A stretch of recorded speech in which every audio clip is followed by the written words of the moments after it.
কর্মী ভিত্তিক বিভাগীয়করণ, স্থান বা অঞ্চল ভিত্তিক বিভাগীয়করণ,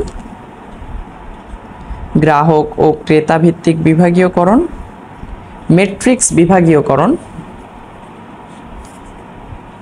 দ্রব্য বা সেবা ভিত্তিক বিভাগীয়করণ, উদ্দেশ্য ভিত্তিক বিভাগীয়করণ, আরেকটা হচ্ছে মেধা ভিত্তিক বিভাগীয়করণ ইত্যাদি।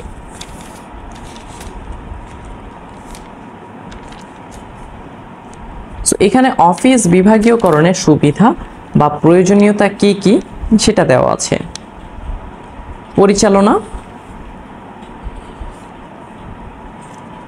প্রতিটি প্রতিষ্ঠানের প্রশাসনিক কার্যাবলী সুষ্ঠুভাবে সম্পাদনের জন্য প্রতিষ্ঠানে নিয়োজিত কর্মী বাহিনীকে তাদের যোগ্যতা অনুযায়ী বিভিন্ন বিভাগে বিভক্ত করা হয়।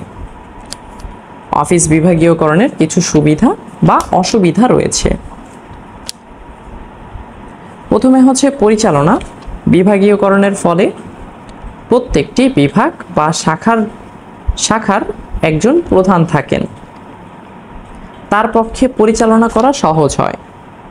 নিয়ন্ত্রণ পরিধি, একজন নির্বাহীর পক্ষে সমস্ত প্রতিষ্ঠান নিয়ন্ত্রণ করা কঠিন হয়ে পড়ে, কিন্তু অফিস বিভাগীয়করণের ফলে নির্দিষ্ট পরিধি পর্যন্ত তাকে নিয়ন্ত্রণ করতে হয়। বিকেন্দ্রীভূত, দায়িত্ব ও কর্তব্য প্রত্যেক বিভাগ প্রধানের ওপর অর্পিত হয়। দায়িত্ব ও কর্তব্য বিভিন্ন বিভাগের মধ্যে বণ্টন করা হয়, অর্থাৎ বিকেন্দ্রীভূত হয়।